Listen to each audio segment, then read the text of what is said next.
آپ کے اندر اگر ہمت ہے، حوصلہ ہے، قوت فیصلہ ہے، ایمان کی طاقت اور جرأت پائی جاتی ہے تو پھر بڑا سے بڑا طاقتور شخص بھی، بڑا سے بڑا سپر پاور بھی آپ کے سامنے جھکنے پر مجبور ہو سکتا ہے، آپ کی تعریف کرنے پر مجبور ہو سکتا ہے، اور اسی وجہ سے آپ کو کامیابی ملتی ہے۔ رجب طیب اردوغان اور امریکی صدر جو بائیڈن کے درمیان بھی اس وقت ایک ایسا ہی معاملہ دیکھنے میں آیا ہے۔ امریکی صدر جو بائیڈن کی طرف سے لگاتار رجب طیب اردوغان کی مخالفت کی جا رہی تھی، ان کی تنقید کی جا رہی تھی۔ امریکی صدر جو بائیڈن نے یہاں تک کہہ دیا تھا کہ رجب طیب اردوغان کے ہاتھوں میں دوبارہ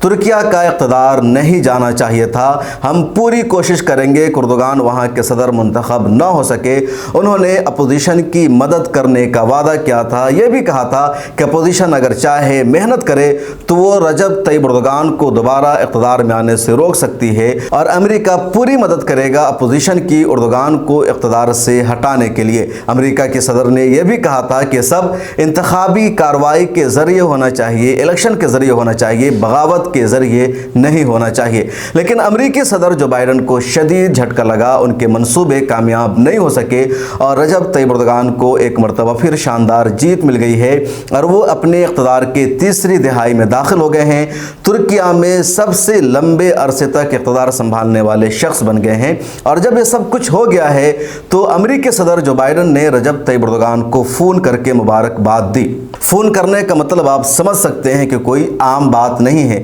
کوئی بھی ملک کا سربراہ منتخب ہوتا ہے، کسی کی جیت ہوتی ہے تو دوسرے ملک کے سربراہان اپنے تعلقات کو نبھانے کے لیے، رسم کی ادائیگی کے لیے ٹویٹر پر مبارکباد کا میسج لکھ دیتے ہیں یا ایک لیٹر بھیج دیتے ہیں، اور مبارکباد اس کو سمجھ لیا جاتا ہے۔ لیکن اگر کسی ملک کا حکمران دوسرے ملک کے حکمران کو چناؤ جیتنے پر فون کر کے مبارکباد دے رہا ہے تو اس کا مطلب بات بہت بڑی ہے، یا تو سامنے والا اپنے رشتے کو بہتر بنانا چاہتا ہے، اپنی پچھلی غلطیوں پر نادم ہے، یا پھر کوئی مفاد حاصل کرنا چاہتا ہے۔ چنانچہ اس بات کو سمجھیے کہ امریکی صدر جو بائیڈن نے فون کر کے مبارکباد دی رجب طیب اردوغان کو، تو یوں ہی نہیں بلکہ اس کے پیچھے ایک بہت بڑی وجہ ہے، اور وجہ دراصل یہ ہے کہ امریکی صدر جو بائیڈن ناٹو کا ممبر بنانا چاہتے ہیں سویڈن کو۔ سویڈن ابھی تک ناٹو کا ممبر نہیں ہے، ترکیہ ناٹو کا ممبر ہے، اور کسی نئے ملک کو اگر ناٹو کی رکنیت دی جاتی ہے تو اس کے لیے تمام ممالک کا اتفاق ضروری ہے جو پہلے سے ناٹو کے رکن ہیں۔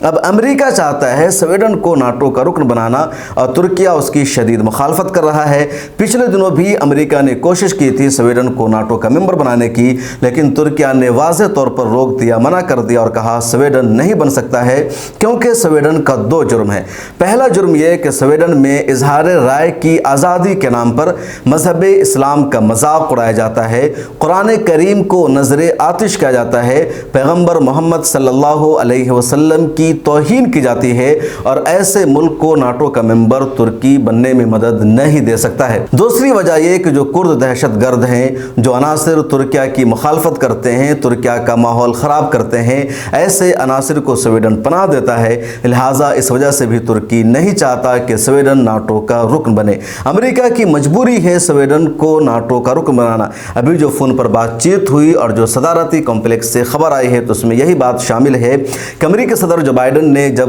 طیب اردوغان کو فون کیا تو اس میں انہوں نے کہا کہ سویڈن کو ناٹو کا رکن بنانے پر آپ ذرا سا غور کیجئے، اگلے ہفتے ہم اس پر تفصیل سے بات چیت کریں گے، آپ کو اس حوالے سے لچکدار رویہ اپنانا چاہیے۔ تو مطلب سویڈن کو ناٹو کا رکن بنانا امریکہ کی مجبوری ہے، اور اسی وجہ سے امریکہ رجب طیب اردوغان کے سامنے جھکنے پر مجبور ہو چکا ہے۔ فون کر کے اس نے مبارکباد دی ہے۔ حالانکہ امریکہ نے ترکی کا بھی ایک پیچ پھنسا رکھا ہے۔ ترکی امریکہ سے F-16 طیارہ خریدنا چاہتا ہے، اور امریکہ ترکی کو دینے کو تیار نہیں ہے، اور جب امریکہ نے پچھلے دنوں F-16 ترکی کو دینے سے منع کر دیا تھا تو ترکی نے روس سے معاہدہ کیا اور وہاں سے S-400 میزائل خرید لیا، اپنی ضرورت کو پوری کر لیا، ترکی نے اپنی فوج کی طاقت کو بڑھا لیا۔ اس چیز نے امریکہ کو اور بڑا جھٹکا دیا، تو جو ترکی کی ضرورت تھی، جس کا حل ہونا تھا امریکہ سے، وہ روس سے ترکی نے پورا کر لیا۔ لیکن امریکہ کو